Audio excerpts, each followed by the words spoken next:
y hace unos días le informamos sobre el caso de 3 menores que fueron secuestrados en Oaxaca con la finalidad de convertirlos en sicarios del cártel del Noreste y que fueron contactados a través de videojuegos, de este videojuego Free Fire.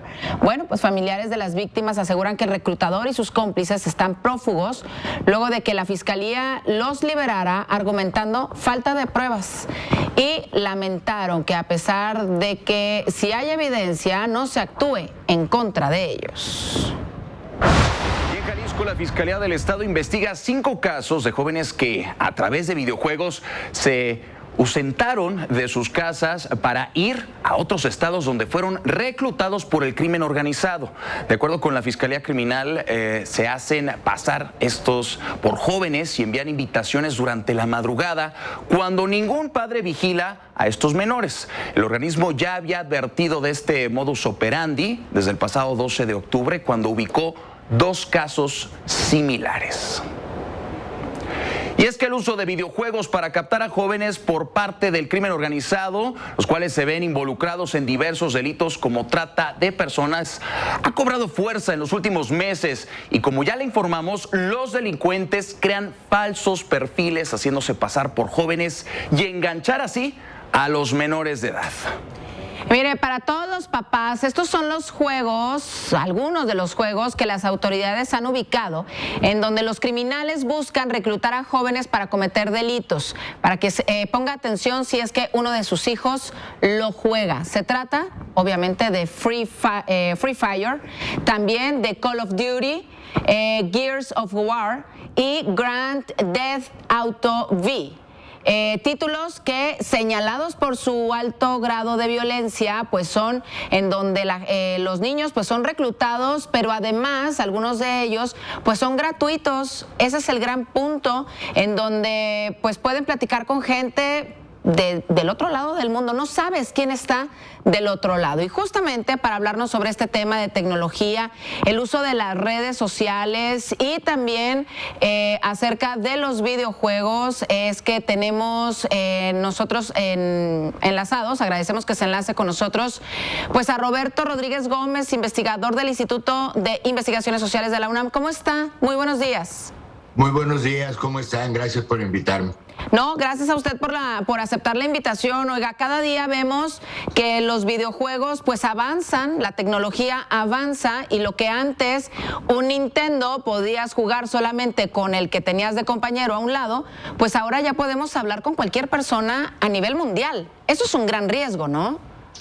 Desde hace muchos años yo creo que en mi opinión personal, el foco es más bien la expansión, crecimiento, diversificación de crimen organizado, más que las características de los videojuegos. Esta idea de las listas negras de los juegos se están refiriendo, por ejemplo, a juegos que son amplísimamente jugados en todo el mundo, ¿no? De los señalados tienen hasta 70, 80 millones de jugadores simultáneos en línea.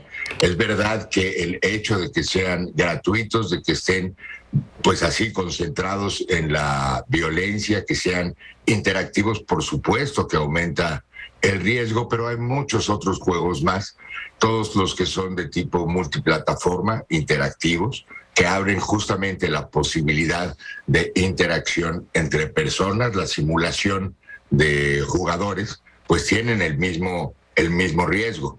Desde luego que la expansión, diversificación del crimen organizado es la que está promoviendo estas entradas, el uso de este tipo de plataformas, y esta condición que ustedes han reportado de que no se castiga o no se persigue de la manera debida al crimen organizado, que se libera por insuficiencia de pruebas, que cada vez vemos de manera más repetida, no hace sino agravar el problema. Quiero decir, sí es un riesgo, desde luego que lo es, pero forma parte de un tema de mucho mayor amplitud, que es el fenómeno de crecimiento, expansión de crimen organizado. Ahora, los padres de familia, ¿qué podemos hacer ante esto? ¿Nos cerramos a estos videojuegos? ¿Prohibimos estos juegos en casa? ¿O cómo podemos tener mayor cuidado pues para que nuestros hijos menores de edad no sean reclutados por estos criminales que ya se introdujeron a esto? Lo primerísimo es abrir la conversación con los niños y los jóvenes. Digamos que las actitudes de tipo prohibicionista no siempre son las que contribuyen. Ustedes lo saben bien, digamos, sobre todo para población adolescente. Aquello que está prohibido se vuelve también un objeto de deseo. Esto funciona de esa manera, pero... Totalmente, y más con los niños. De verdad que sí, no, de verdad que sí. Las posibilidades de conocimiento de la población adulta de cuáles son este tipo de dinámicas son mucho menores que las de los niños y los jóvenes. También la comprensión de este fenómeno tecnológico es muy complicado. Más aún en esta modalidad de videojuegos de tipo interactivo, masivos, etcétera, también se transmiten por vía, por ejemplo, telefónica, no siempre por computadora, y es muy difícil ejercer un control. Yo creo que el acompañamiento sobre todo de los más chicos, y la plática abierta entre padres, hijos, adolescentes y demás es muy importante, sin duda. Roberto Rodríguez, le agradezco mucho, le saluda Liliana de este lado del estudio. Preguntarle también un poco qué pasa con los temas generacionales y esta negación a lo mejor de conocer los alcances de un videojuego el día de hoy. A mí me tocó el Atari, el Nintendo, y todavía no logro pues pensar cómo se conectan el día de hoy en este mundo tan global por mediante de los juegos. Hay un tema generacional también, y que creemos que eso pasa en otros países. Aquí no, hombre, en México no nos pela nadie, ¿no? O sea, hay un tema ideológico fuerte también, ¿no? Por supuesto, esta generación de, digamos, adultos jóvenes, como es el caso de ustedes, pues creció, digamos, en un escenario de tecnología distinto al actual, en donde los juegos eran, por ejemplo, cartuchos, discos, etcétera. Ya no es así principalmente. Son básicamente aplicaciones, por ejemplo, aplicaciones telefónicas que proporcionan el juego de manera gratuita, lo abren a la interacción entre personas en tiempo real, en línea. No son fáciles de controlar porque no hay tecnología de reconocimiento de voces como si la hay de texto, por ejemplo, para efectos de videovigilancia o de cibervigilancia. Entonces, tenemos esta obligación o responsabilidad los adultos de tener una mayor familiaridad con este mundo de juegos si queremos, digamos, evitar en lo posible los riesgos inherentes a estas modalidades. Roberto, han habido estudios que concluyen acerca de la correlación que existe entre los videojuegos agresivos, como en este caso Grand Theft Auto, y lo que sucede en nuestra sociedad, porque siempre en Estados Unidos lo que ocurre en las secundarias, sobre todo estos asesinatos, y que a cada rato los estudiantes traen pistolas y que se han visto forzados ahora a ni siquiera llevar mochilas en muchos de estos casos. ¿Sí han habido resultados concluyentes, estudios concluyentes de que sí influyen los videojuegos en la violencia que vemos con nuestros hijos? Es un debate y es una problemática. Es decir, hay estudios que afirman eso, que el uso, sobre todo el uso prolongado de juegos de tipo violento, lo que hacen es acendrar condiciones de violencia preexistentes. Es muy complicado porque el fenómeno está a tal punto generalizado que es muy sencillo encontrar una correlación.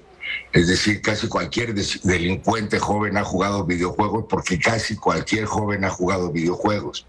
Entonces, eso da lugar a correlaciones de tipo espurio. Claro. Pero también ha habido, digamos, investigación experimental que dice que sí, que la inmersión en los juegos, que eso es lo que ocurre con los nuevos juegos, afecta también condiciones de tipo emocional. Es decir, la persona que tiene propensión, por ejemplo, a la ira, ¿no?, al enojo, a la frustración, etcétera, pues lo va a ver multiplicado al participar en escenarios, por ejemplo, escenarios virtuales que justamente están diseñados para ello, para la competitividad a través de la violencia, la supervivencia, ¿no? Es decir, juegos en que la meta es sobrevivir a toda costa, eliminando a los contrarios o a lo que aparece, sean monstruos, sean personas, sean animales, sea lo que sea. Claro. Entonces, debate abierto. No hay un suficiente control sobre el contenido de los juegos y mucho menos en estos nuevos juegos que están además constantemente modificándose, pues para encontrar nuevos compradores, ¿no? Es cierto que son gratuitos, pero los juegos gratuitos al final pues acaban cobrando para tener armas más eficientes, avatares más bonitos, etcétera. Exacto. Ahora, otra de las plataformas en donde debemos los padres de familia de estar muy al pendiente, porque también se cometen delitos y que sobre todo son de secuestros, pero ahí los enganchan, son las redes sociales. Facebook generalmente, a lo mejor Instagram. Ahí este fenómeno, cuéntenos, ¿qué es lo que se ha determinado, qué es lo que se ha investigado en torno a esto? No, y aumentemos TikTok también, por supuesto, TikTok, está ahí. Por supuesto. El mismo Twitter, prácticamente todas las plataformas, YouTube ahora que tiene una modalidad para juegos, Facebook también tiene una modalidad para juegos, pues están comenzando a formar parte de este nuevo fenómeno, que no vemos sino que haya incrementado por el confinamiento, es decir, las alternativas de enviar al niño a la calle a jugar, por ejemplo, en condiciones de pandemia, pues han resultado prácticamente imposible. Claro. Entonces es muy difícil negarles acceso a esta forma de entretenimiento o diversión, y en algunos casos, decíamos, es contraproducente. Y esto lo que apuntan es importante. El riesgo no es solamente para los niños, no solamente los niños se dedican a los videojuegos, también los adultos jóvenes y también todo el mundo. ¿Sí? Y a las redes sociales, todos estamos interactuando, todos estamos expuestos a riesgos de extorsión, a riesgos de reclutamiento, a riesgos de participación en operaciones de crimen. Oiga, y pregunta, es que, perdóneme que sea un poco también insistente en lo que mencionaba Anita, esta labor de los padres de familia y lo que usted también decía, la labor de la comunicación. ¿Cómo poder entablar un poco más cuando el adolescente per se pues, odia a sus padres? O sea, papá, ya estás grande, papá, no me entiendes, papá, me encierro y ni me peles, ¿no? O sea, no sé cómo poder dar este paso adelante hacia este paso de confianza. Yo creo que hay varias posibilidades. Desde luego, pues va a depender del tipo de relaciones familiares, pero es imprescindible conocer el problema, conocer el riesgo, conocer el medio, aunque cueste mucho trabajo, sí, y en algunos casos acompañar, aprender a jugar, además, ¿no? Que esa es una posibilidad de acompañamiento, pero también tener una condición de vigilancia, estar al tanto de qué están haciendo, conocer cuáles son los sitios que visitan, por ejemplo, ¿no? Sí. Lo que no es suficiente es cerrar los ojos, ver qué pasa, tener alguna esperanza de que los poderes públicos se pongan a controlar esto, porque eso no ha ocurrido, ni siquiera en Europa, ni siquiera en Estados Unidos, ni siquiera en Japón.